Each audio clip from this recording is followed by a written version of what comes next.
Bueno, creo que ya es la una en punto. Pablo, bienvenido. Muchas gracias por estar aquí. No sé si a los que pueden prender nada más la cámara para que los pueda ver Pablo y saludarlos, después no hay problema, la pueden apagar. Digo, sobre todo que conozca a la audiencia.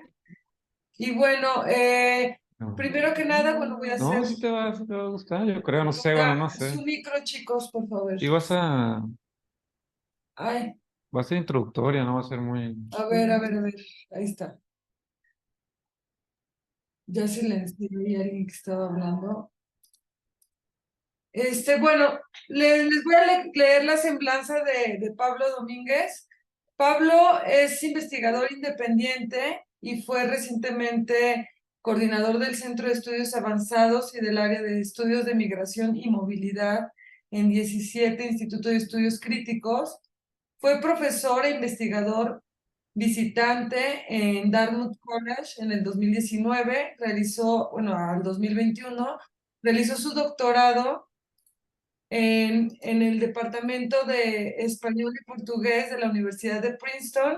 Su tesis doctoral titulada Justicia Transnacional y Ecologías del Cuidado Migrante, Prácticas Documentales, Estéticas Forenses y Activismos Globales en México y Centroamérica en el siglo XXI, articula una historia conceptual de la figura del desaparecido en América Latina y su relevancia en el presente, en el contexto centroamericano y mexicano. Elabora una lectura crítico-histórica y estética del caso Ayotzinapa y del activismo global en México por los desaparecidos. Al mismo tiempo sitúa el proceso histórico de expulsión, desplazamiento, tránsito y retorno de los migrantes centroamericanos y la confluencia de sus luchas y trayectorias con las de los desaparecidos en el continente. En su trabajo busca rastrear el surgimiento de redes transnacionales de solidaridad, así como la forma de lucha y resistencia por los derechos humanos y su dignidad.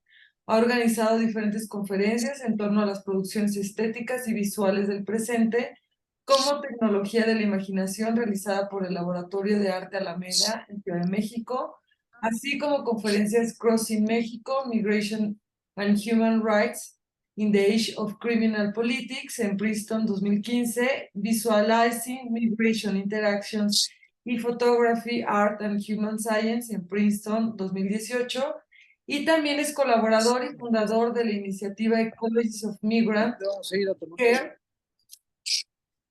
Ah, perdón, es que tengo que estar mutando a las personas y me distraen.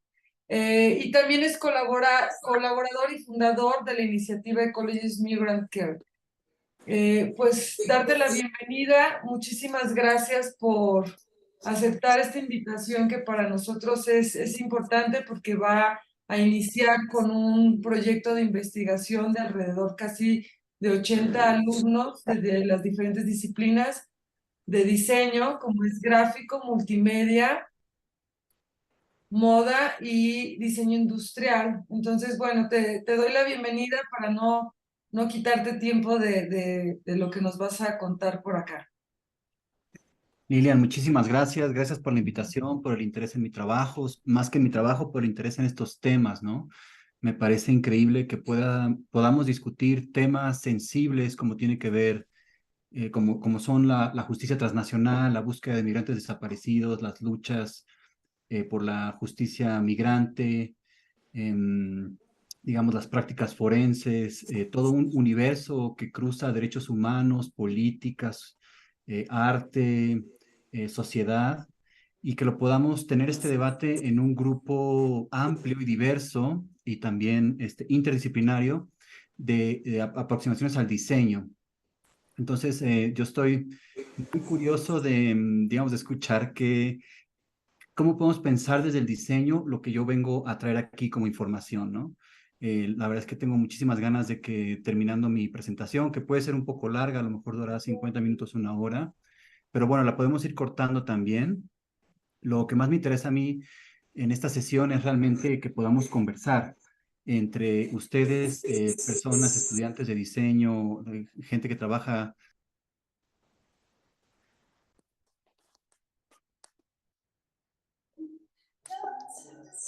Perdón, te silencié sin querer porque entró otra persona. Si puedes, Ah, ya, muchas no sé gracias. dónde se quedaron, pero bueno, básicamente me encantaría que pudiéramos tener un diálogo nutrido, abierto, desde cualquier tipo de lugar donde se generen las preguntas de ustedes, sus comentarios, y bueno, y que veamos cómo podemos entrelazar un poco la forma interdisciplinaria en la que yo trabajo, donde cruzo antropología forense, con geografía crítica, con estudios culturales, y con prácticas de documentación, digamos, de acompañamiento y cuidado migrante, cómo podemos cruzar eso con sus intereses y con sus proyectos, ¿no? Entonces, bueno, sin dar mucho más preámbulo, voy a compartir mi pantalla y vamos a ver si esto funciona. Creo que me tienes que dar a Share Sound. Sí, porque voy a Sí, compartir sí algunos está. videos. Sí, a los alumnos, bueno, por favor invitarlos a hacer interrupción como está invitando Pablo para cualquier duda, ¿no? Y como dice él, que se favorezca el diálogo. Claro. Perfecto. Bueno, ¿están viendo la pantalla? Sí, Genial, perfecto. Bueno, voy a empezar explicando un poco esta presentación. Y bueno, desde luego agradecerte, Línea, y a todos ustedes por estar aquí hoy, ¿no? Entonces, bueno, ¿qué veremos en esta presentación? Una introducción del proyecto Ecologías del Cuidado Migrante. Ahora les hablaré de él. Es un proyecto de documentación, una base de datos de videos sobre, digamos, redes de solidaridad migrante que existen desde hace 10 años. Vamos a ver brevísimamente contenidos de las secciones expulsión, resistencia y en tránsito refugio, y nos vamos a centrar mucho más en los contenidos de la sección desaparición, búsqueda, y comentarios en torno al trabajo forense y la búsqueda de justicia transnacional. Ay, perdón. Después vamos a hablar de diversos proyectos relacionados con arte, migración y luchas por la justicia y la memoria. Vamos a ver proyectos de la artista italiana Fiamma Montesemolo, del artista chino Ai Weiwei, del antropólogo Jasón de León, del artista oaxaqueño Saúl Hernández, y también de una acompañante de víctimas y también artista de Arizona, pero que es colombiano, Álvaro Enciso. Bueno, empiezo de alguna manera intentando explicar qué es el proyecto Ecologías del Cuidado Migrante. Es una plataforma digital que la pueden encontrar en la página o en la dirección ecologiesofmigrantcare.org. Es un proyecto de investigación y documentación que alberga más de 100 entrevistas con migrantes, activistas, líderes religiosos, periodistas, académicos y artistas. Incluye contenidos adicionales como proyectos artísticos, conferencias, recursos académicos, enlaces externos para involucrarse y contribuir, bibliografías, herramientas pedagógicas, fotogalerías, newsfeed, etc. Y hacemos públicas estas entrevistas y recursos en inglés y español con la esperanza de que activistas, estudiantes, periodistas, investigadores y otros aliados puedan utilizarlos para fortalecer y amplificar estos esfuerzos vitales. Voy a intentar mostrarles rápidamente cómo se ve la página. Espero que la estén viendo, si no me dicen, pero bueno, tienen que estar viendo el tren que está llegando ahí donde las patronas en Veracruz y una imagen de cómo reparten comida diariamente las patronas desde hace más de 25 años en su región a todos los migrantes que cruzan México y que abordan el tren que pasa por su pueblo, ¿no? Entonces, bueno, esta expresión que pusimos, este video inicial, es un poco la expresión que queremos mostrar del proyecto en su totalidad, ¿no? Que es esta forma de acompañamiento, de solidaridad, de hospitalidad radical y de búsqueda de justicia transnacional. Bueno, solamente les muestro un poco aquí y ahora les doy más información en la presentación. Espero que estén viendo ahora la presentación. Y bueno, para hacer este proyecto, pues un grupo de colaboradores con los que yo trabajé, hicimos investigación de campo y trabajo colectivo por, bueno, ya son 10 años del proyecto. Empezamos en 2013, donde yo hice investigación en Arizona, California y Texas, después en la frontera sur de México, Después, este proyecto, digamos, se permeó con la participación del Tribunal Permanente de los Pueblos, que tuvo sede en Nueva York en 2014. Y de ahí, ya en colaboración con Diana Taylor y el Instituto Hemisférico de Performance y Política, unimos fuerzas para hacer investigación y documentación en Chiapas y Oaxaca. Después, en 2015, organizamos la conferencia Crossing México con muchísimos aliados, intelectuales, académicos, activistas, periodistas, artistas, que nutrieron digamos, de contenidos al proyecto. Después hicimos un curso de verano. Finalmente ya arrancamos con el apoyo de la Fundación Luz Foundation, un proyecto de investigación del que ahora les voy a contar un poco más, ¿no? Que es la parte derecha de la slide que están viendo, ¿no? Los viajes de investigación y documentación que hicimos de 2016 a 2020, cubriendo sobre todo Centroamérica, México y Estados Unidos y un poquito Canadá, y haciendo referencia también a otros lugares como Ecuador y Colombia.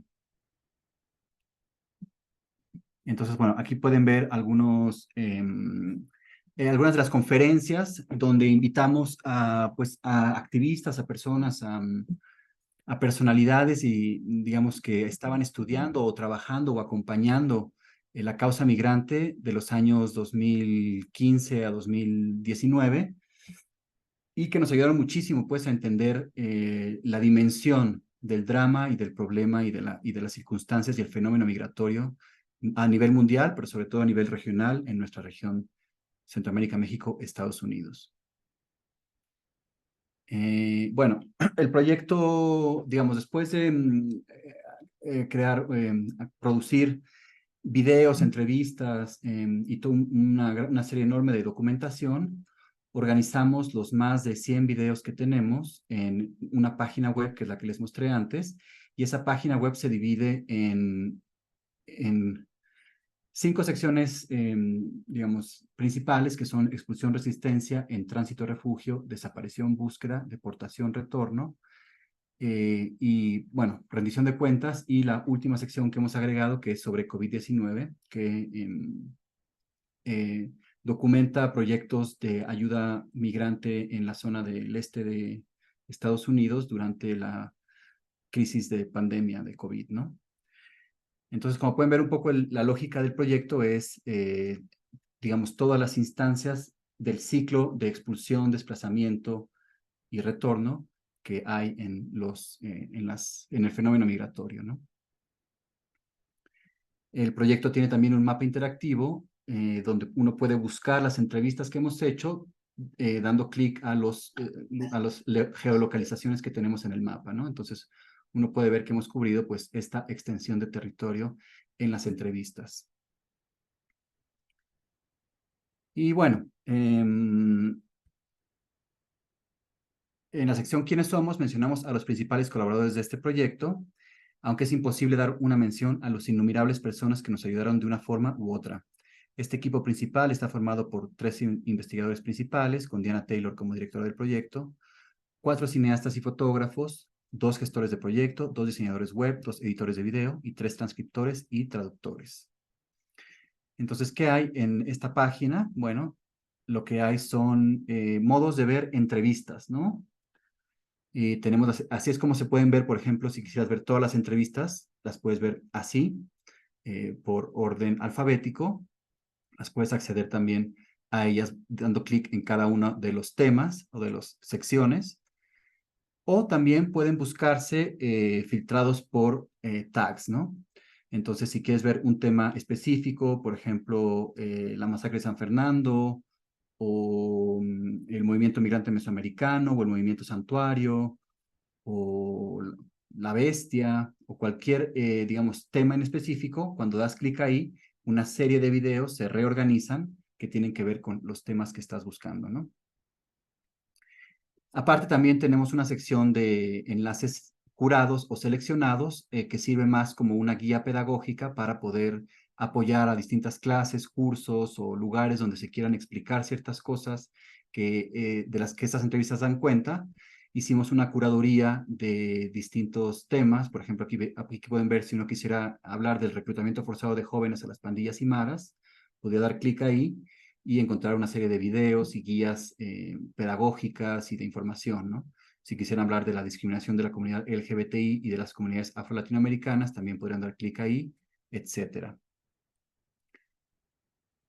Bueno, eso solamente para explicar un poco lo que es el proyecto Ecologías del Cuidado Migrante, y ahora quiero centrarme en unas brevísimas entrevistas de cada una de estas secciones para explicar un poco los hallazgos que tuvimos al hacer esta investigación, ¿no?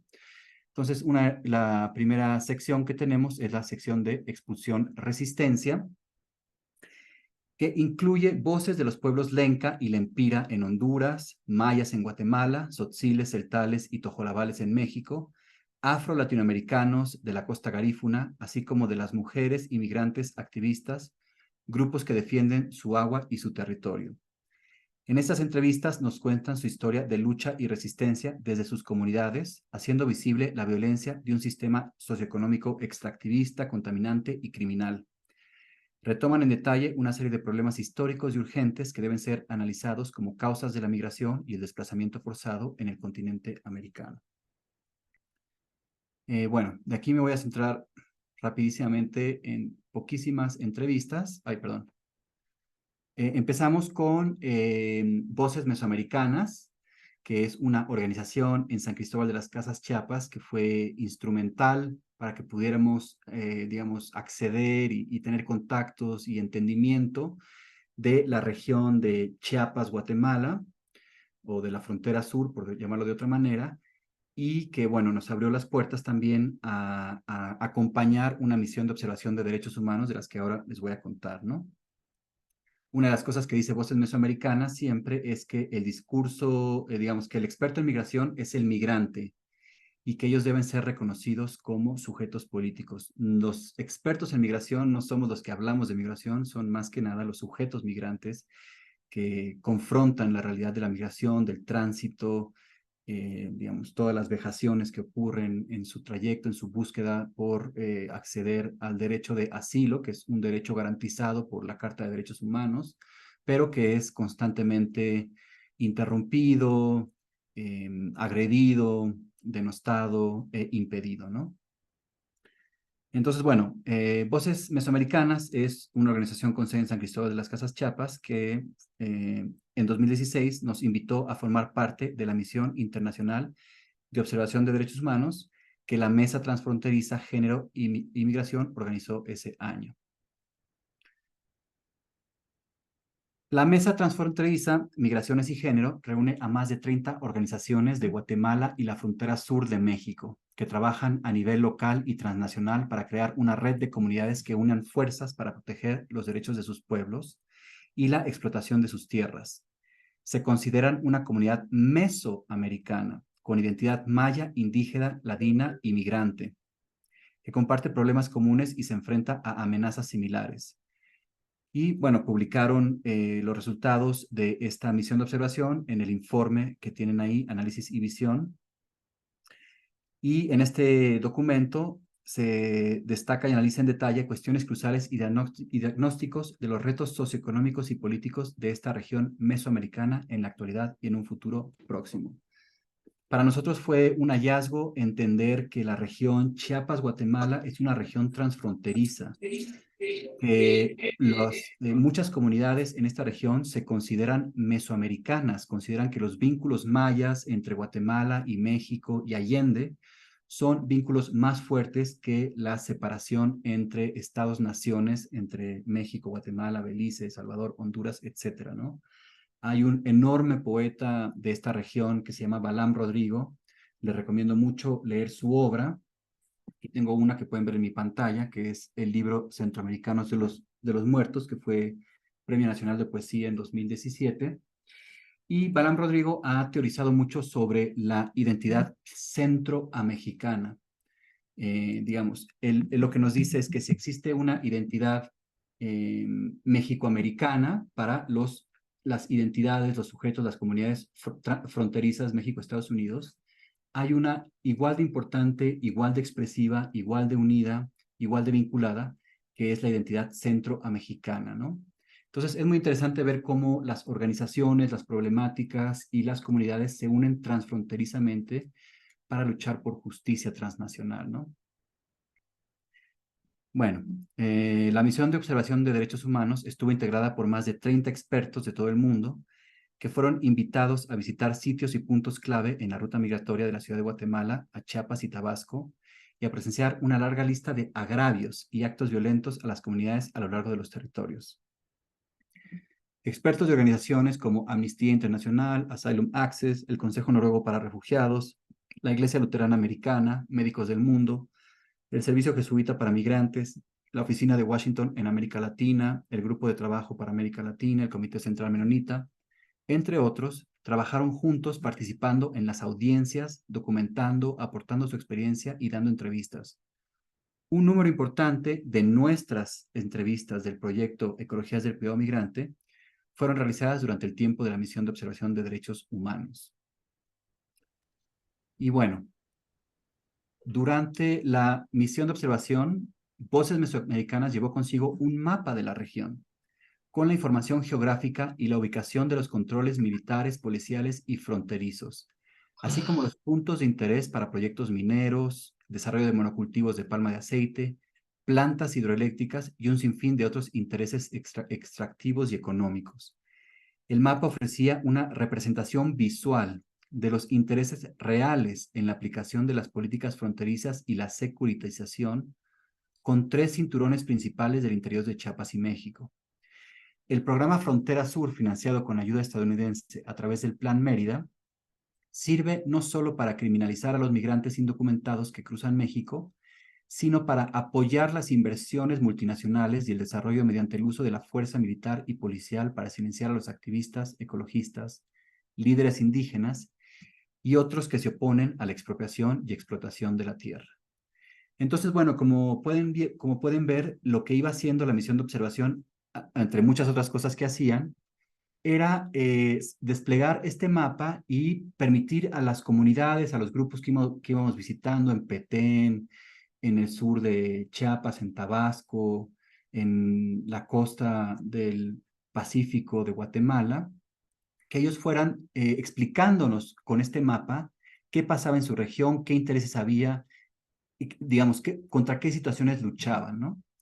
Y toda esta información después fue llevada a Geocomunes, que es una organización muy interesante, y Geocomunes tradujo toda esta experiencia colectiva en un mapa que explica o que expone de alguna manera la vinculación entre megaproyectos, militarización y controles migratorios en la frontera Guatemala-México. Entonces, ¿cuál es la importancia de esta investigación y de este mapa?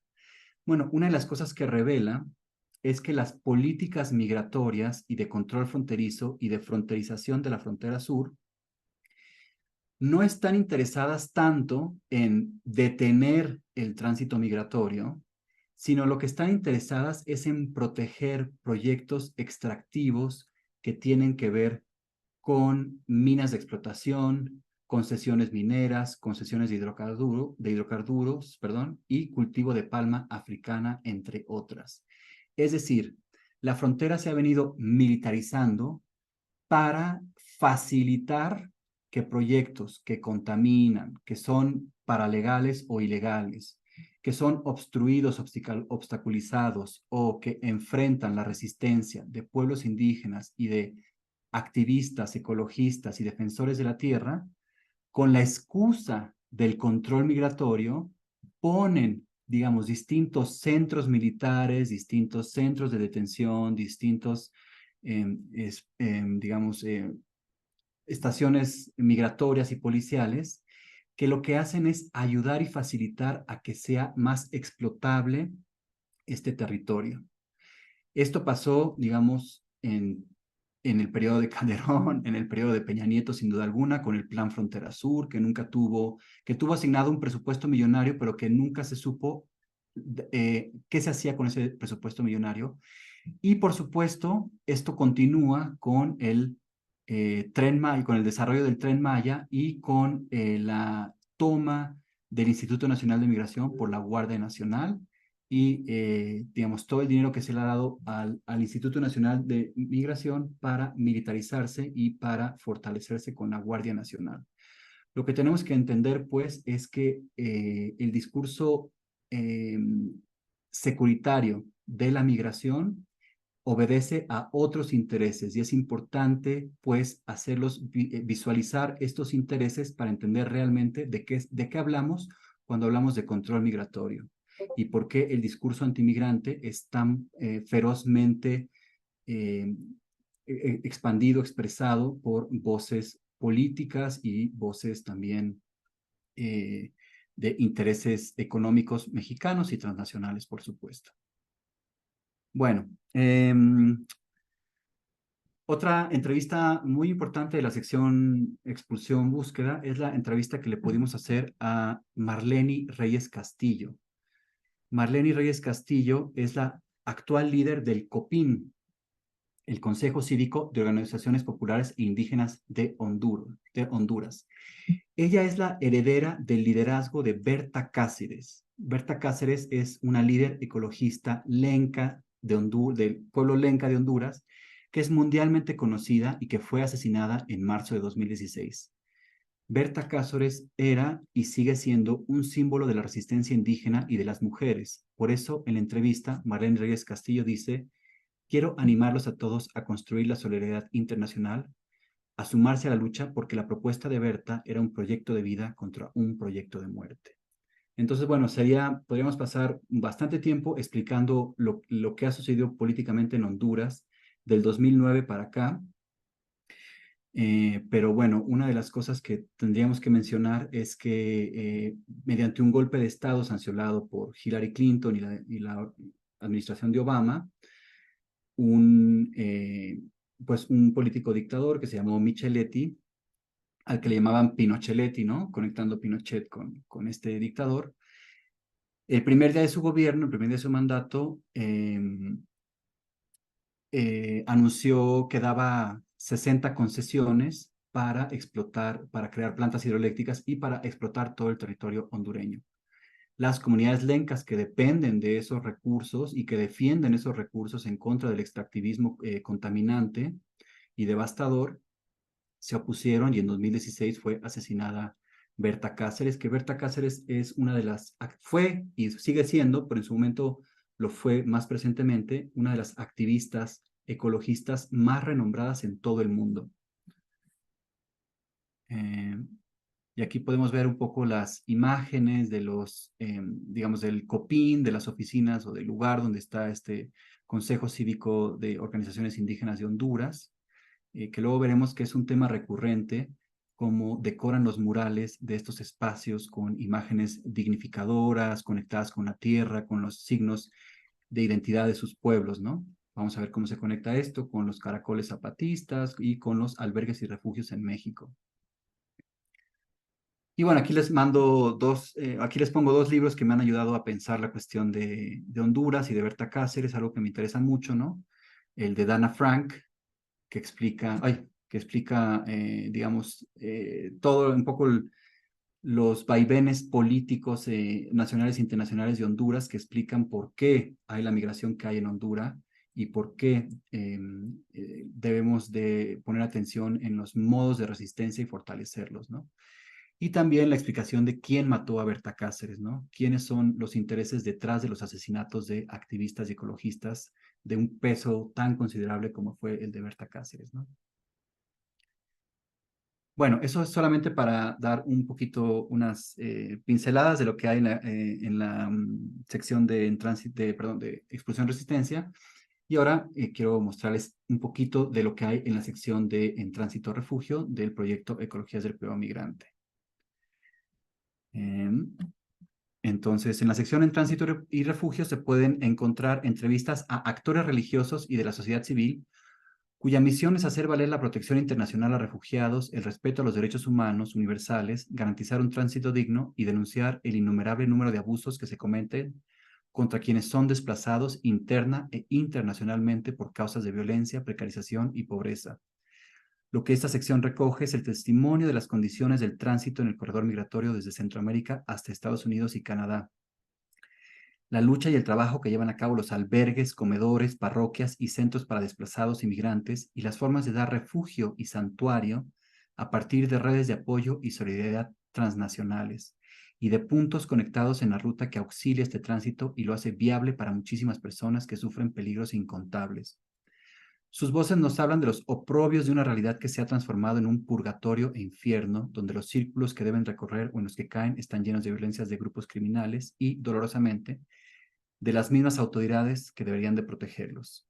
Ellas nos expresan la urgencia de visibilizar esta problemática y de fomentar cambios positivos hacia un tránsito digno y libre que garantice el derecho a migrar y el derecho a no migrar, a existir ahí donde uno siente pertenencia.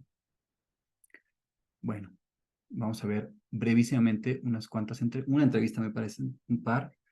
La primera es a Tomás González, quien fue el director del albergue La 72 en Tenosique, Tabasco. Bueno, Fray Tomás González es un fraile franciscano y director de La 72, un refugio para migrantes con sede en Tenosique, Tabasco, que atiende a decenas de miles de personas que viajan a través de México cada año. La 72 fue bautizada en honor a los 72 migrantes que fueron asesinados y encontrados enterrados en fosas clandestinas en la masacre de San Fernando de 2010. La labor de la 72 va más allá de la prestación de servicios básicos como alimentos y refugio para crear las condiciones de una nueva identidad política entre los migrantes. Fray Tomás considera a los hombres, mujeres, niños, familias y en particular a las personas LGTB que llegan a la 72 como sujetos colectivos y portadores de derechos con la posibilidad de transformar el mundo. Así, Tomás González, digamos que le da un giro al discurso victimizante y de atención a los migrantes, poniéndolos como un pueblo insurrecto y como una potencia transformadora de mundos. Entonces, bueno, aquí hay algunas imágenes del albergue de la 72 en Tenosique, Tabasco.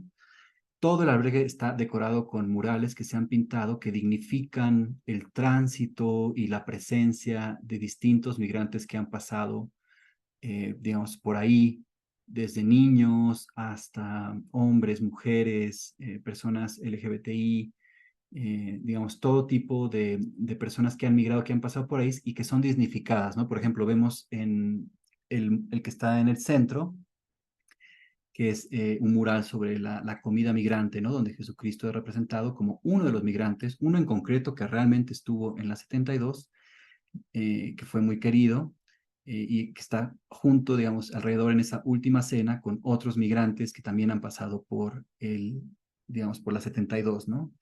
Entonces realmente todo el albergue La 72 se convierte en una especie de memorial que dignifica la vida del migrante y que también recuerda a las víctimas que han, digamos, las víctimas del letal modo de gestionar las fronteras que tenemos hoy en día, y en específico es un memorial a la masacre de 72 migrantes que ocurrió en San Fernando, Tamaulipas en agosto de 2010.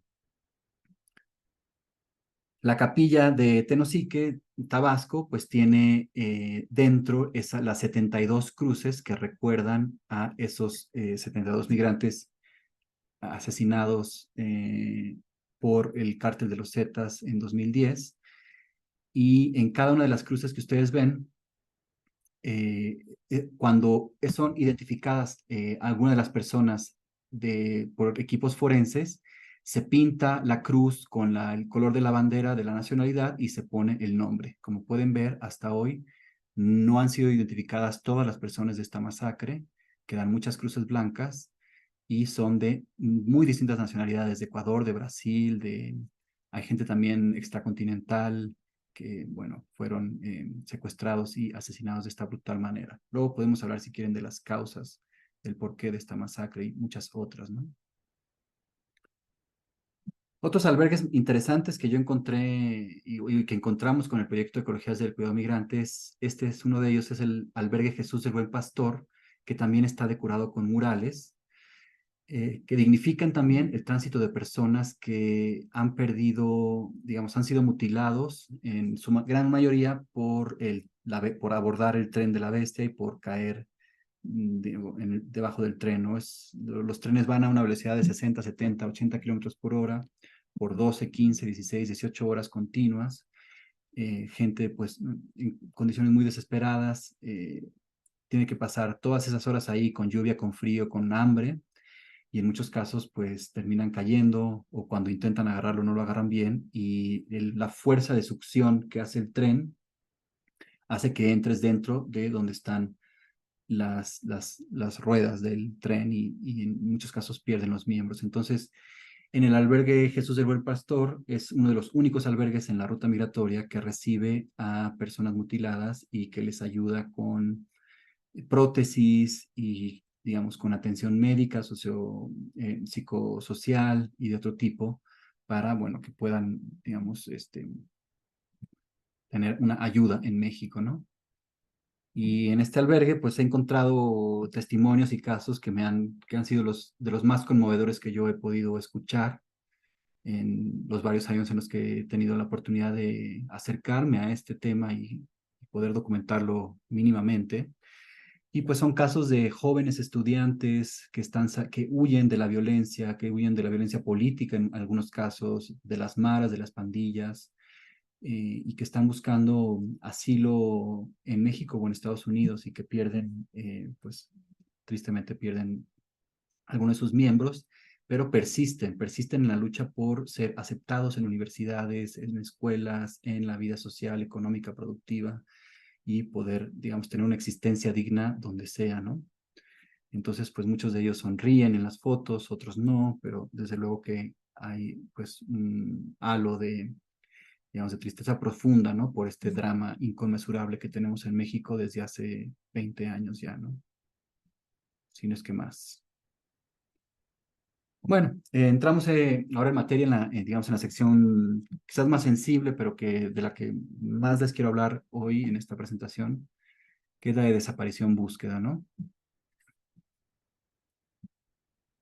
En la sección de desaparición búsqueda encontramos entrevistas con antropólogos forenses, organizaciones y personas que proporcionan agua, ayuda y rescate a los migrantes varados en el desierto, los numerosos comités de familiares de migrantes desaparecidos de Centroamérica que participan en caravanas que cruzan la frontera en busca de sus seres queridos, y los abogados y activistas que les ayudan a buscar justicia transnacional mediante la identificación, localización, repatriación de los restos de sus seres queridos y exigiendo reparaciones y acciones y políticas que garanticen la no repetición del delito de desaparición forzada.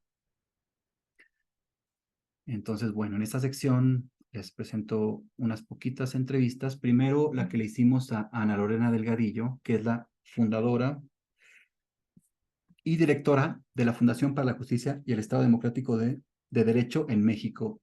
Sus oficinas están en la Ciudad de México y es una organización que yo admiro tremendamente.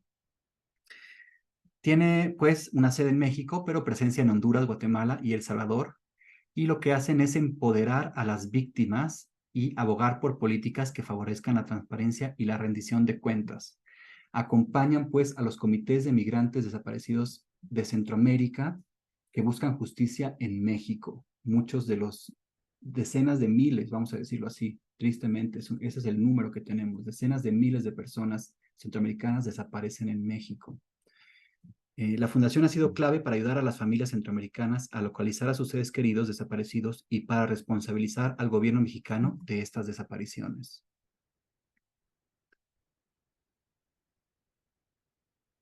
Entonces, bueno, un tema que yo he explorado mucho es lo que ha hecho el equipo de argentino de antropología forense en México. El equipo argentino de antropología forense en México lleva más de 20 años colaborando con casos en México. Y uno de los casos que vamos a ver, por supuesto, es el caso, digamos, es el trabajo de identificación y localización, a veces exhumación y a veces repatriación de restos de víctimas migrantes desaparecidas en México. Pero todo esto tiene una historia muy compleja y muy interesante. Entonces, bueno, el equipo argentino de antropología forense es una de las organizaciones más trascendentales de derechos humanos que haya emergido del contexto latinoamericano. Ellos emergen en los 80s cuando están buscando a los hijos de las madres argentinas, de las madres y abuelas de la Plaza de Mayo, que fueron desaparecidos por los gobiernos dictatoriales de Argentina en la década de los 70, ¿no? Entonces, por ahí de 1985-86 se constituye el equipo argentino de antropología forense, liderado por Mercedes Doretti, y se ha convertido en una organización autónoma e independiente internacional que ha actuado en más de 40 o 50 países en 3 o 4 décadas de trabajo, que ha venido a México por 20 años, tiene una oficina en México y trabajan muchos casos que pasan en México, y que sin duda alguna merecería como equipo, o si no a nombre de Mercedes Doretti, merecerían el Premio Nobel de la Paz. Ha sido nominada muchas veces y es un trabajo único que emerge de Latinoamérica y que funciona en todo el mundo. Son equipos forenses que ayudan en casos de atrocidades y de violaciones graves a derechos humanos que no pueden ser, digamos que los propios estados no pueden, no pueden, no pueden trabajar o no pueden darle seguimiento porque están comprometidos.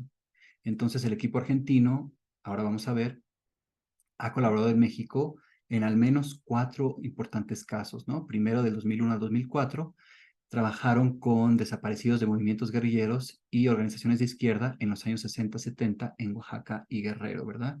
Los víctimas de la guerra sucia del Estado mexicano, de la dictadura del PRI de esos años.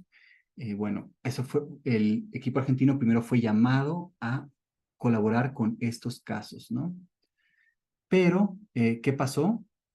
Pasó que en 2004, cuando el equipo argentino estaba por acá, los comités de familiares de desaparecidas de Juárez, de las famosas muertas de Juárez, le pidieron al equipo argentino que intercediera y que trabajara en los casos de estas mujeres que desaparecían. Bueno, eran 2 fenómenos los que pasaban ahí, ¿no? Uno, familiares no encontraban a sus hijas, entonces buscaban un nombre sin cuerpo, ¿verdad? Buscaban a alguien que se llamaba Liliana, a alguien que se llamaba como fuera, pero no lo encontraban. Pero luego había un segundo fenómeno, que era que aparecían cuerpos de personas muertas en Juárez que no tenían nombre y que no sabían quién las buscaba o quiénes eran. Aquí estamos hablando de cuerpos sin nombre. Entonces, en Ciudad Juárez se daba este doble fenómeno de buscar nombres sin cuerpo y de encontrar cuerpos sin nombre. Entonces, todo esto era una cosa muy compleja de esos años, de esas décadas, ¿verdad? De esa violencia feminicida en Juárez, que es de alguna manera una, un síntoma lúgubre, una imagen lúgubre de lo que viene pasando hasta hoy en día, ¿no? Y bueno, una cosa muy interesante que pasó en esos años, ahora lo voy a contar, pero es por cómo se conectan, pues, cómo pasamos de la búsqueda de digamos, de la localización e identificación de esas muertas de Juárez, de esos feminicidios en Juárez, cómo pasamos a, en 2009, el equipo argentino comienza una cosa que se llama el Proyecto Frontera, que es la búsqueda de migrantes desaparecidos. Ahora les voy a contar cómo se conectan, pues, los feminicidios de Juárez con la transición a este Proyecto Frontera, ¿no? Y el último proyecto del que tenemos noticia es la colaboración del equipo argentino de antropología forense con los casos de los crímenes de Iguala del 26 y 27 de septiembre de 2014, que dieron como consecuencia la desaparición de los 43 de Ayotzinapa, más otros 5 que fueron asesinados y que han sido encontrados. Y además los casos de desaparición y fosas comunes en Guerrero que se encontraron buscando a los 43, ¿no? Y sabemos que tristemente este mes o el mes pasado, ya no recuerdo, el GIEI, el grupo de expertos internacionales que estaba, digamos que hizo 6 informes del 2014 al 2023 buscando la verdad de Ayotzinapa, finalmente terminó por irse de México. El último informe, el 6º informe, se llama Hoy es siempre todavía, porque todavía no se conoce la verdad de ese caso, ¿no? Bueno, ¿qué es el Proyecto Frontera? Es creado en 2009 por el equipo argentino de antropología forense y tiene presentes en el trabajo que realizó el equipo argentino en Chihuahua sobre feminicidios entre 2004 y 2009. Lo que hace este proyecto es intentar identificar los casos. Bueno, ahora les explico esto. Los restos de casos de Ciudad Juárez, con poca certeza de ser identificados, lleva a considerar el factor de migración. Se inician procesos de colaboración transnacional para identificación forense. Surge la voluntad de crear un sistema regional forense. Y surge la voluntad de crear un sistema regional forense. Entonces, ¿cómo damos de la identificación de los casos de Ciudad Juárez a considerar el factor de migración, a empezar a buscar identificación de casos de migrantes desaparecidos? Bueno, esto me lo contó a mí Bruce Anderson, y esto inicia lo que yo llamo las colaboraciones de una justicia transnacional. Bruce Anderson es el antropólogo forense de Pima County, Arizona. Entonces, ¿qué pasaba? El equipo argentino buscaba cuerpos sin nombre de mujeres que aparecían muertas en Juárez. Y en Arizona, en el condado de Pima County, los antropólogos forenses empezaron, bueno, ha habido un disparo enorme de muertes en el desierto y también de familiares que buscan a sus seres queridos que a lo mejor pudieron haber fallecido tristemente en su intento por cruzar Estados Unidos en el desierto de Arizona. Entonces, Bruce Anderson tenía a familiares buscando a sus seres queridos en Arizona, y el equipo argentino encontraba cuerpos de mujeres en Ciudad Juárez, Chihuahua. Unos tenían a familiares buscando y los otros, y el equipo argentino encontraba esos cuerpos, ¿no? Entonces, ¿cómo empezaron a colaborar y cómo entró el factor de migración? Bueno, hay una política de detención en la frontera de Estados Unidos que se llama lateral transfer, ¿ok? Transferencia lateral. Las personas que cruzan por Tijuana o que cruzan por Nogales o que cruzan por algún lugar de Arizona y que son atrapadas por la Border Patrol en Arizona, no son, digamos, no son deportadas por el mismo puerto de entrada o por la misma zona de entrada donde ellos entraron, sino que lo que hacen es transferirlos lateralmente hasta Chihuahua y deportarlos ahí para disuadirlos de entrar de nuevo. Entonces, mujeres que eran mujeres migrantes que entraban por Tijuana o que entraban por Nogales, eran detenidas por la Border Patrol, después llevadas por este lateral transfer y deportadas en Ciudad Juárez, Chihuahua, y después asesinadas en Ciudad Juárez, Chihuahua. Por eso es que también aparecían ciertos cuerpos que no tenían quien los buscara y que no se sabían sus nombres. Así es como el equipo argentino, las comités en Chihuahua y los forenses en Arizona comienzan una colaboración y empiezan a intentar crear una base de datos regional forense, ¿ok? Bueno, aquí vemos a Bruce Anderson en su oficina y hay un sitio web que se llama Namos en Estados Unidos, donde personas pueden intentar localizar a sus seres queridos a partir de distintos, bueno, que fallecieron en el desierto de Arizona a partir de ciertos distintivos, ¿no? Por ejemplo, aquí vemos cómo Bruce Anderson nos enseñaba el expediente de una persona que tenía ciertas características óseas que nos transmiten la edad, el género, y quizás la procedencia étnica y también algún tipo de objeto que portara esa persona, ¿no? Bueno,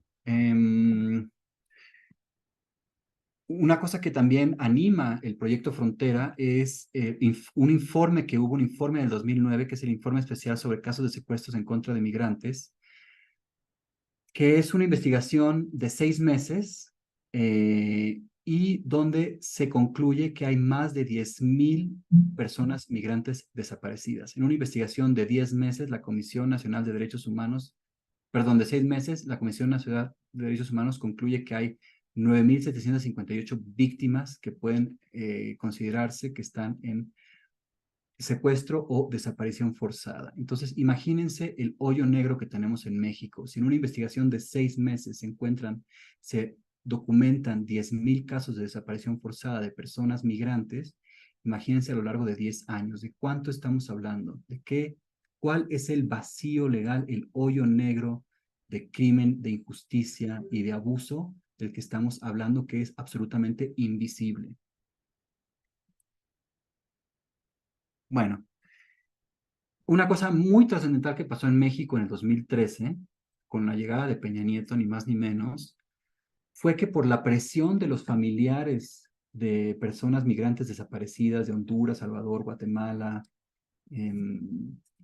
Nicaragua, se logró un acuerdo que se firma en agosto del 2013 con el equipo argentino, la PGR y organizaciones de derechos humanos y de migrantes en México y en Centroamérica.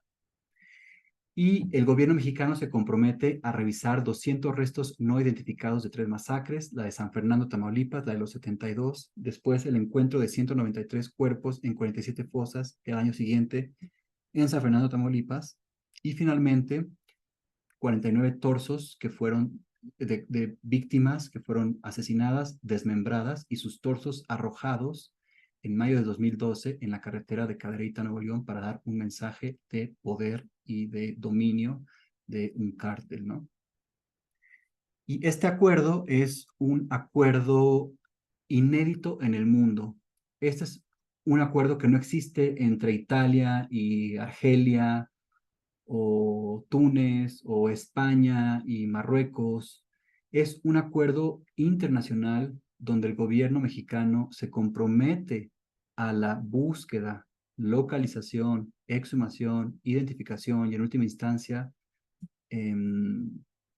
retorno de los restos y reparación del daño con personas no mexicanas. No existe otro tipo de acuerdo de este tipo más que el que se firmó en México en 2013, ¿no? Y eso es lo que abre la puerta a lo que las organizaciones llaman el horizonte de justicia transnacional, ¿no? Y un cambio de corresponsabilidad en torno a la desaparición forzada que es a nivel regional y que compromete y que obliga a países diversos a colaborar, a Centroamérica, México y Estados Unidos en este caso. Bueno, aquí algunas de las hojas, de los números, las estadísticas de personas, digamos, que están intentando ser identificadas a partir del mecanismo del Proyecto Frontera y la Comisión Forense. Y bueno, algunos reportes importantes que se han surgido, que describen las masacres de San Fernando en Tamaulipas y otras masacres que no tienen que ver con migrantes, pero que lo que dicen en estos informes es verdaderamente espeluznante, ¿no? Lo que nos transmiten estos informes es que no hay, por ejemplo, que la CNDH no entró en contacto con las familias de las 72 personas que perdieron la vida en ningún momento por años. ¿Cómo puede ser que la Comisión Nacional de Derechos Humanos no contacte a la familia? A esto le llamamos falta de empatía hacia las víctimas, ¿verdad? Pero, pese a las condiciones adversas, las víctimas han podido defender sus derechos porque han contado con el apoyo de organismos civiles, medios de comunicación y académicos en México y otros países. Estos actores sociales inician, solos o aliados, una interacción con algunas partes del Estado que en ocasiones lleva a la aprobación de leyes, la creación de instituciones y la aprobación de presupuestos. Por eso es tan importante el papel de la sociedad civil y de las academias y de las escuelas, como esta misma escuela de diseño. Es muy importante saber ser aliados, acompañar estos casos y transformar los horizontes de lucha y de justicia y de no repetición. Se puede hacer y hay ejemplos de ello, ¿no? Uno de estos es la Comisión Forense de los que les hablo hoy. Y bueno, parte de la investigación de estos casos de los que les he hablado apareció en un volumen que se llama Borders and the Politics of Mourning, en el que pude colaborar y donde tenemos una entrevista a Mercedes Doretti, que es la directora del equipo argentino de antropología forense, que como les digo, yo creo que merecería el premio Nobel y mucho más, ¿no? Y bueno, les leo 2 citas en inglés, disculpen que están en inglés. La primera es de una investigadora, Janie Atkins, que dice, when those who are already missing meet their deaths, they become unidentified decedents, bodies without names, undocumented dead who are doubly disappeared. Lo importante de esta cita es pensar que las personas desaparecidas, de alguna manera, están sin identificar y sin documentar. Y las personas que transitan indocumentadamente están doblemente desaparecidas, ¿no?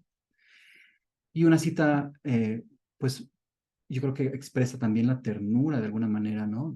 Del drama de lo que estamos hablando, es esta de Mercedes Doretti que dice, when you identify a set of remains, you feel you're linking those remains to a whole life.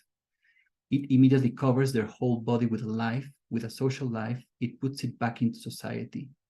It stops being something unknown and it becomes part of a life, a historical moment, a particular crime that was frozen until that moment of identification. Y lo que me gusta resaltar de esta cita es que al hacer el trabajo de identificación de estos cuerpos migrantes, lo que se está haciendo es reparar una vida. Se está, de alguna manera, poniendo, ¿verdad?, los huesos juntos y es como si se reconstruyera una vida que pereció por un crimen injusto, ¿no?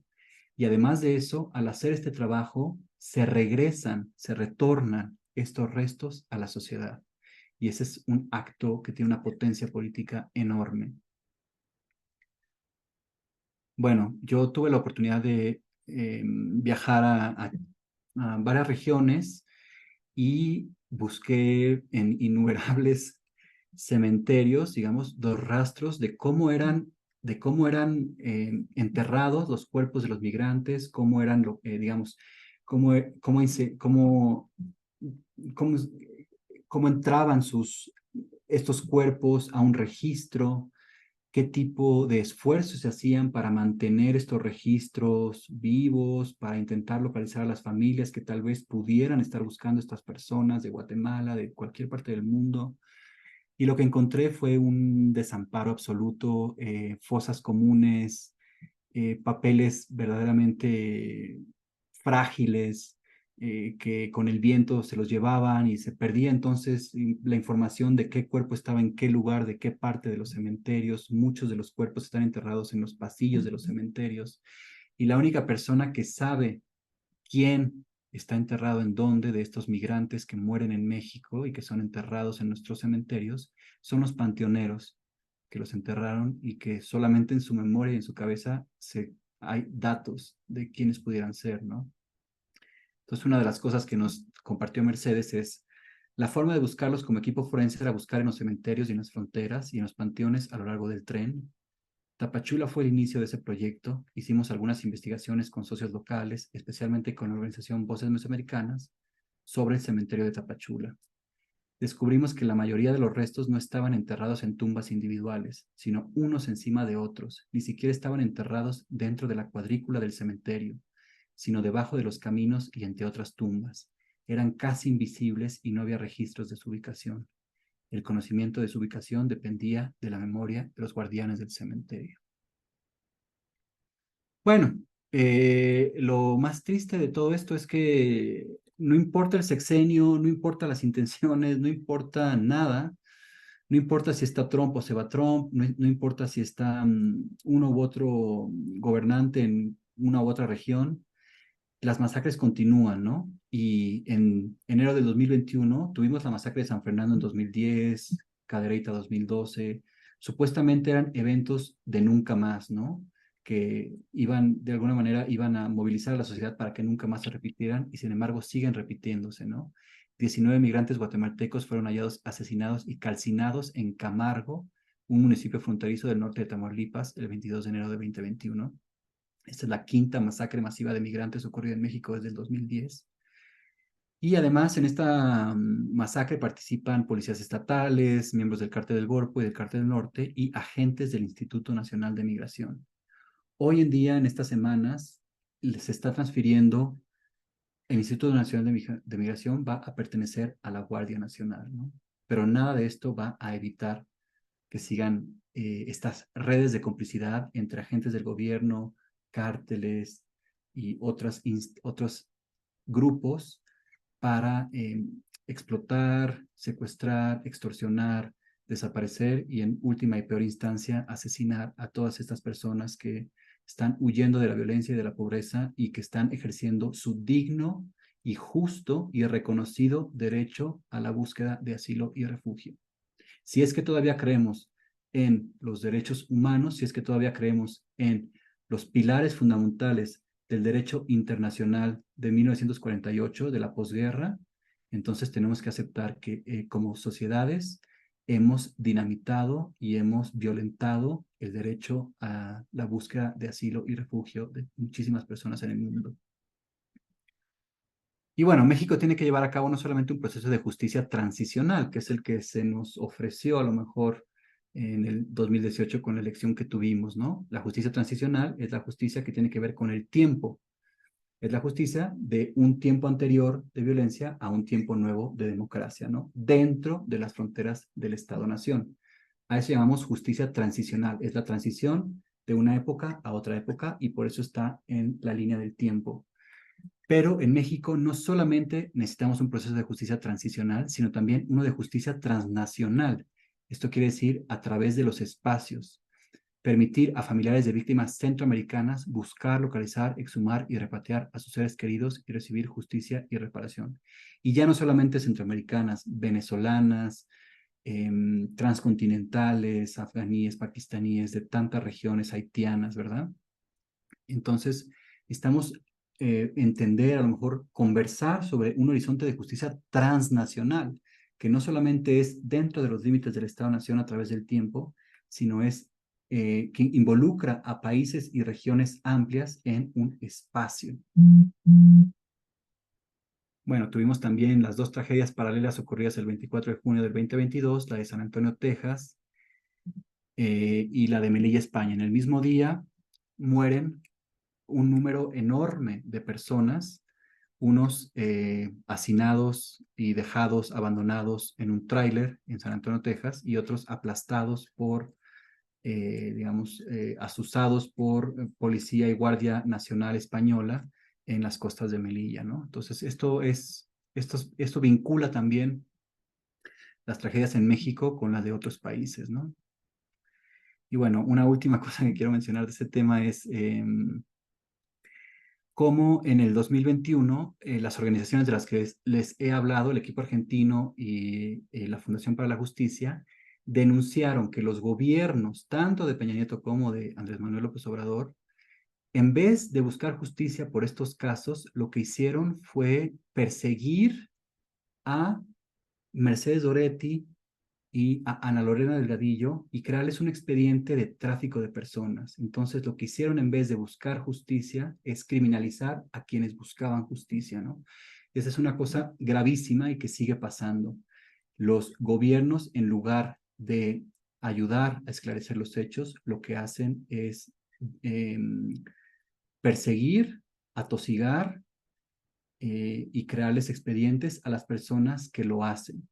Esto es brutal y eso también está en el sexto informe de Ayotzinapa del que les hablaba, ¿no? Bueno, quiero dar una pequeña pausa. No sé cómo van, Lilian. Sí, a ver, ya pasamos la hora. A mí me gustaría que alguien quisiera hacer preguntas y pudiéramos tener una especie de diálogo. La verdad, de alguna manera, yo no tengo problema con que terminemos hora y media, entonces lo vamos a grabar y lo vamos a subir, es decir, a las 2:30 que pudiera terminar para que puedas hacer un cierre y con las preguntas, adelante. Pues mira, quizás me gustaría solamente continuar con la última sección que yo creo que tiene que ver más con el diseño, que es la sección de arte y migración. Presentar algunos proyectos de arte que a lo mejor les pueden interesar desde el punto de vista del diseño. Y termino con eso, me salto algunas secciones que tienen que ver más con este mismo tema. Me salto algunas secciones y terminamos con estos proyectos de arte. Y ya damos paso a la conversación, ¿les parece? Sí, perfecto, muchas gracias. Perfecto. Bueno, vamos para allá. Denme un segundo.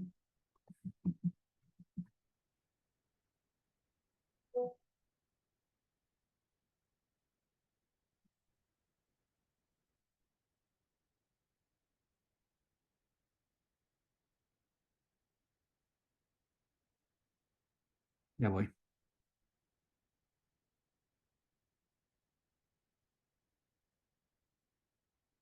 Bueno, voy a intentar vincular lo que les he hablado con proyectos de arte que, bueno, son interesantes para mí de pensar, ¿no? Entonces, pues son muchos los proyectos de investigación, arte, literatura y creación que giran en torno a los objetos que han acompañado a los migrantes en sus tránsitos. Varios se centran en objetos desechados y luego encontrados por otros que los miran desde nuevos ángulos para intentar comprenderlos mejor.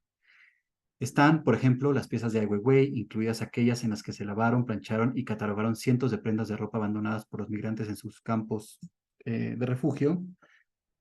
Y también están paredes tapizadas por el artista chino con cientos de salvavidas rescatados del mar en las playas de Lesbos, ¿no?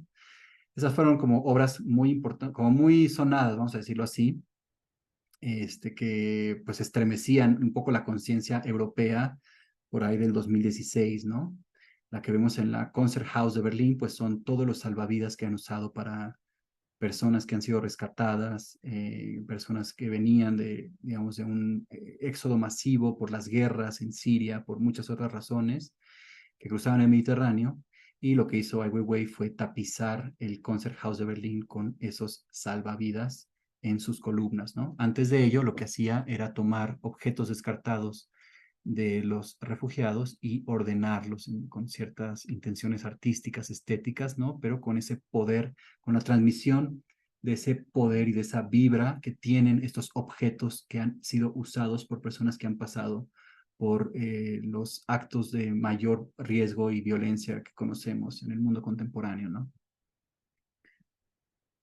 Y bueno, en el 2016 hace una instalación que se llama Salvavidas en la isla griega de Lesbos, y recupera 200.000 chalecos salvavidas que pertenecieron a refugiados sirios que viven en Europa y los pone en la colorida frontera simbólica que ocupa las murallas de la Batería Real en Quebec, ¿no? Esto es interesante porque estas baterías reales eran edificaciones que se hacían para colonizar, para contener, para defender los anclajes coloniales en contra de las comunidades originarias indígenas de Canadá, ¿no? Y es en esta pared simbólica de este fuerte donde coloca esas 2.000 chalecos, ¿no? A lo largo del pequeño foso, como una barricada militar fortificada, estos restos de la crisis migratoria enfrentan al público con los peligrosos viajes de quienes tratan desesperadamente de escapar a la violencia de la guerra. Y por supuesto, conecta un poco la violencia colonial del pasado y del presente con la expulsión y el tránsito de los migrantes. Ay, perdón. Otro proyecto interesantísimo que realmente habría que hablar mucho es este de Jason de León que se llama Undocumented Migrant Project, en donde este antropólogo geolocaliza los puntos donde se encuentran restos de migrantes en el desierto de Arizona y pone estos tags donde explica quiénes son estas personas, si es que son encontradas, cuál es su causa de muestre, en qué latitud estuvieron, en qué longitud, qué edad puedan tener, etcétera. Y después despliegan estos tags en una pared, en un mapa, digamos, de la región de donde están desapareciendo y se van acumulando más y más. Y esta exposición viaja por el mundo.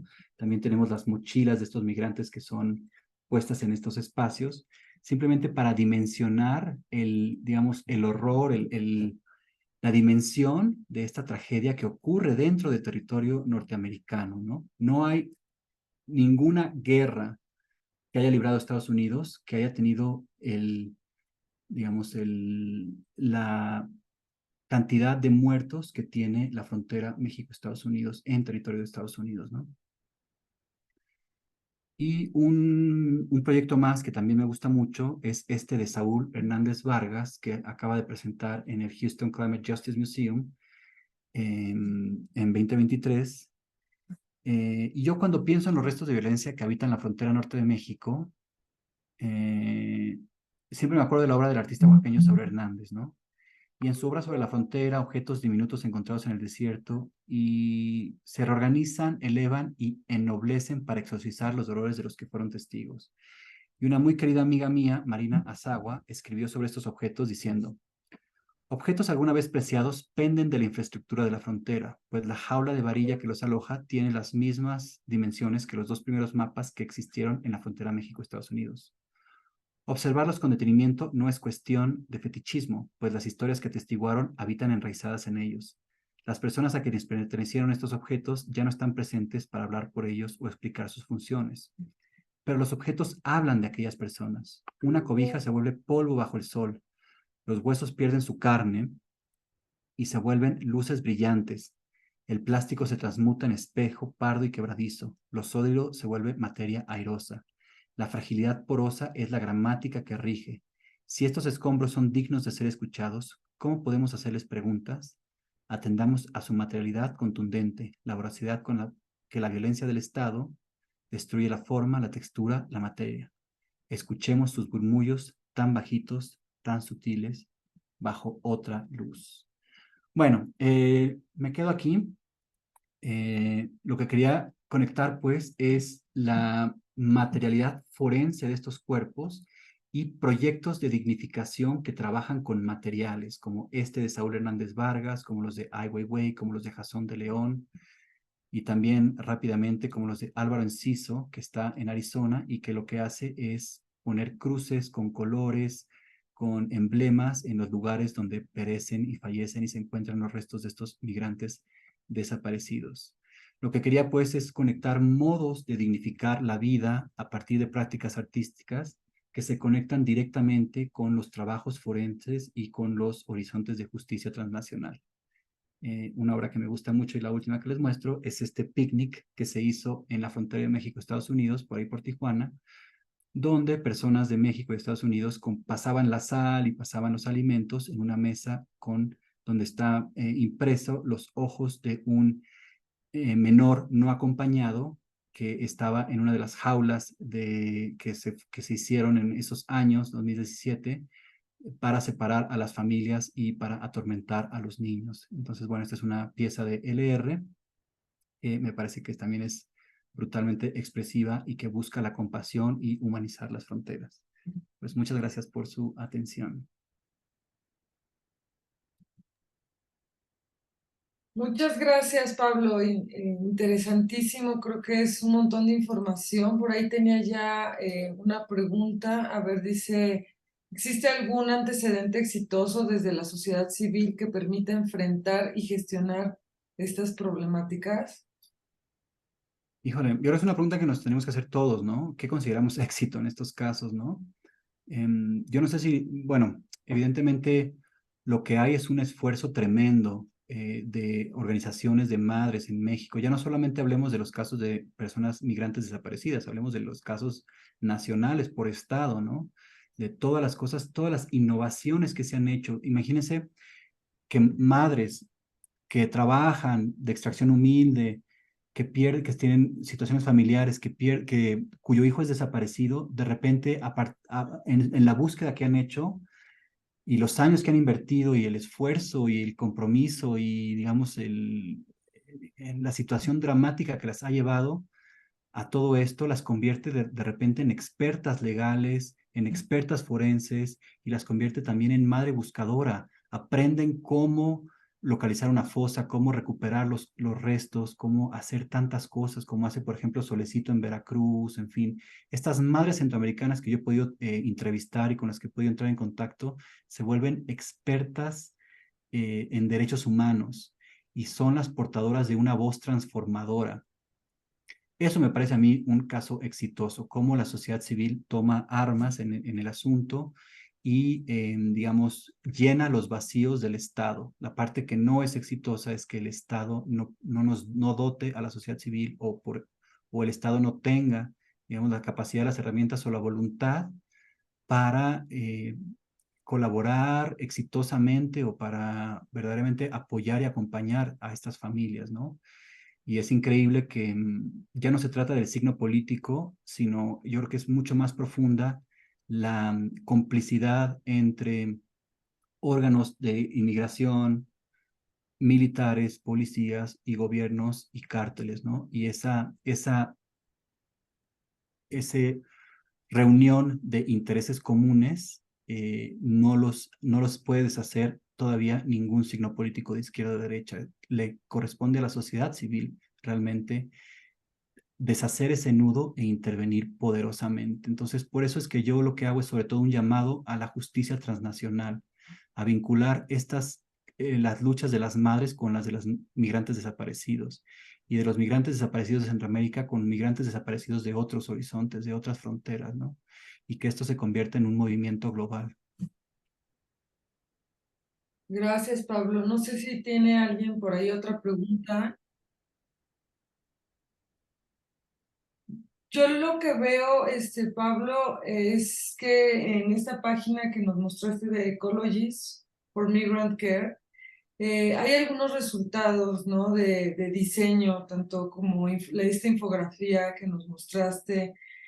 Y que, bueno, solo lo quiero resaltar porque me parece súper interesante esta red en esta página y sobre todo la información que hay ahí que a nosotros pues va a ser un recurso riquísimo de investigación. Te cuento que estamos en este primer seminario de investigación, es ver esta problemática de forma muy general e irla, ¿no? Acotando para después en otro semestre vamos a encontrar las oportunidades de diseño, ¿no? Que pueden ser pues múltiples. Evidentemente los recursos del arte que muestras aquí, pero también los recursos visuales que mostraste, pues son un ejemplo de aquello que podemos hacer nosotros también como desde la disciplina del diseño. O sea, cómo nosotros como diseñadores podemos ayudar o apoyar a todas estas iniciativas, ¿no? Sociales, civiles, a también visibilizarlas. Una sería visibilizar, ¿no? La información, que es lo que pude ver, ¿no? Pero otra puede ser facilitar o ayudar a algunas situaciones. Otro de los ejemplos que quiero descartar pues para nosotros como disciplina era la otra organización que tenías de personas con discapacidad, ¿no? Entonces, fíjense cómo si se van juntando todas esas aristas, ¿no? Que estamos viendo en este proyecto de Design from Peace que tiene que ver con migración, pero también con desigualdad. Tocas el de inclusión de la comunidad LGTB. Y el otro que yo comentaba también era el de la falta de recursos, ¿no? Como también la migración tiene que ver pues con una violencia al propio medio ambiente o pues lo mencionaste igual al principio, entonces me encanta porque fuiste de alguna manera entretejiendo todo este proyecto que traemos como facultad y que además es un proyecto también transnacional y que bueno, esta charla pues también espero sirva a otras facultades, organizaciones y proyectos de diseño pues para enriquecerse. Y gracias, Linian. A mí me gustaría dejar el micrófono abierto y que levantaran su mano o algo para que pudieran participar. Para mí sería muy enriquecedor. Pero bueno, mientras se animan, solo para responderte rápidamente, Linian, que sí, o sea, sin duda alguna, el diseño es fundamental para este tema. Hay muchísimas organizaciones que no tienen una página web, por ejemplo, y que podrían utilizar los servicios de personas que trabajan diseño, que les pudieran apoyar en organizar sus páginas web, en hacer sus flyers, también en buscar estrategias incluso más innovadoras, más disruptivas de cómo hacer visible este tema en las calles, en las protestas, en las marchas, en los foros, en los lugares donde se puede enunciar y ver cómo sumar aliados, ¿no? Entonces, una cosa que leía yo hoy en este libro de Judith Butler que se llama ¿Qué mundo es este? Sobre la pandemia, decía, el papel de la filosofía no es descubrir lo que está escondido, sino hacer visible precisamente lo que es visible, es decir, hacer evidente lo que está tan próximo, tan inmediato, tan íntimamente unido a nosotros que por eso no lo percibimos. Mientras que el papel de la ciencia es revelar lo que no vemos, el papel de la filosofía, yo diría del arte y del diseño, es permitirnos ver lo que vemos. Entonces, eso es una infografía, eso es un modo de organizar una documentación, eso es un proyecto de arte, es visibilizar lo que es visible y próximo, pero que necesita ser enunciado para, para tener, digamos, para encontrar su lugar social y político donde expresarse de manera potente. Eso es, yo creo, la misión del diseño, una de las misiones del diseño, ¿verdad? Hacer evidente lo evidente de tal manera que su expresión transforme socialmente, digamos, las violencias, las injusticias y los rezagos que tenemos en tantos lugares hoy en día. Pero de verdad les invito a colaborar, a que me puedan escribir y si pueden hacer algún proyecto que les dé validez académica o de servicio social. O sea, hay tantas organizaciones que podrían utilizar los servicios de diseñadores como ustedes, y creo que sería enriquecedor para las organizaciones, pero también sería transformador en sus vidas para ustedes mismos, ¿no? Para mí ha sido absolutamente transformador poder acompañar mínimamente estos procesos de lucha, estas familias, estas situaciones. Me ha abierto los ojos a miles de cosas, y yo creo que no hay nada más enriquecedor de todos mis proceso académico que los proyectos en los que he estado en contacto con estas realidades, y se los recomiendo mucho, y creo que tienen muchísimo que aportar si van por ahí. Listo, Gracias. bueno, hay algunos comentarios aquí que dejaron, no son preguntas como tal, agradeciéndote pues la pertinencia también y de todo tu trabajo, y el comentario de Butler, que también me parece muy acertado, y yo creo que esclarece mucho, ¿no? Como cierre de esta conferencia, y el por qué, ¿no? Fuiste invitado. Yo decía, pues, esto de cómo vemos la realidad, y es justo lo de lo que estás hablando, es visibilizar, ¿no? Una problemática tan compleja, y cómo nosotros con los recursos del diseño pues podemos ayudar. ¿Alguien de verdad que se anime por ahí a hacer alguna pregunta? Yo creo que tenemos ahí muy tímidos Unos a minutos, todos. ¿verdad? Pero, En 10 minutitos. Sí, o sea, bueno, Pablo, mira, lo que sí, yo creo que sin duda te vamos a invitar por ahí en otra ocasión. Y no sé si tu presentación no la pudieras compartir, de no ser posible, bueno, está la grabación que se compartirá para este seminario de investigación. pues sí, claro que se las comparto con mucho gusto. Ya se las mando en breve. Em, Y nada, eso, llamarlos a poner el diseño al servicio de causas verdaderamente transformadoras, ¿no? Y necesarias. Las sociedades, todas han sido enriquecidas por la migración. No existirían los avances tecnológicos que tenemos hoy si no fueran por las migraciones de tantos países que han enriquecido los proyectos de desarrollo tecnológico en Estados Unidos, en Europa.